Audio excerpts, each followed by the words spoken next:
नहजुल बलागा का page number 617 और खुतबा number है 225।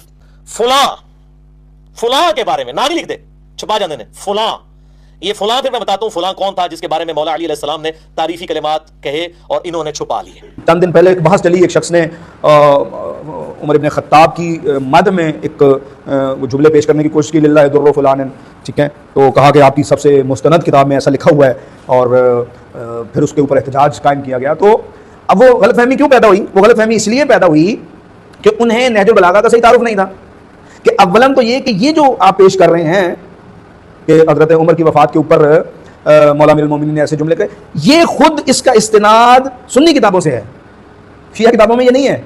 सैयद रज़ी ने भी अहले सुन्नत किताबों से लेकर नहजुल बलागा में लिख दिया। यानी उस शख्स ने ये शोर किया और कहा कि देखें जी, मुफ्ती जाफर रहमतुल्लाह अलैह ने तर्जुमा किया तो देखें जी हज़रत उमर के जो है ना वो बुग़्ज़ में उन्होंने नाम छुपा दिया हज़रत उमर का, हालांकि जिन किताबों से सैयद रज़ी ने लिया वो अहले सुन्नत की किताबें हैं, उनमें भी नाम मशकूक है कि इससे मुराद कौन है। 2-3 नाम इसमें जो है वो सामने आते हैं कि ये मुराद है, ये मुराद है, ये मुराद, और इसका कलिमात मद होना भी असलन ज़ेरे सवाल है।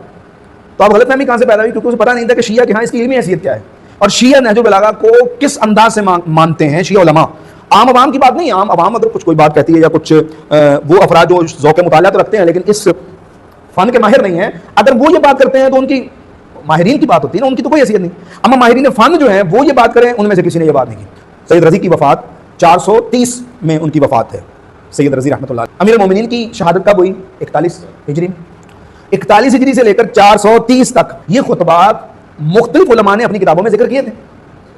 शिया किताबें शिया उलमा भी जिक्र करते थे सैयद रज़ी से पहले, और अहले सुन्नत उलमा भी इसको जो है वो जिक्र करते थे, डिस्कस करते थे। सैयद रज़ी ने उन दोनों से, शिया से भी अहले सुन्नत से भी लेकर उसको नकल किया अपनी किताब नहजुल बलागा में।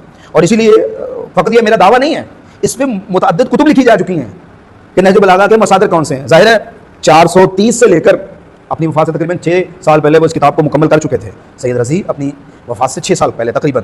तो उनकी वफ़ात से चले ले पीछे अमीरुल मोमिनीन तक ये फासला जो है उसको तो मुकम्मल करना है, तो वो शिया सुन्नी दोनों किताबों से लेकर लिखा गया। इसके मनाबे में शिया भी आते हैं, सुन्नी भी आते हैं, लिहाजा इसको इस बुनियाद पर हमारे ऊपर हुज्जत बना के पेश करना कि शिया के हाँ चूँकि जो है वो एक मुस्तनद किताब है, चूँकि जो नहजुल बलागा में भाई नहजुल बलागा का असलन जो मंबा है खुद नहजुल बलागा का, उस पर बात होनी चाहिए कि वो सोर्स क्या है। क्या शिया उलमा उसको ऑन कर रहे हैं?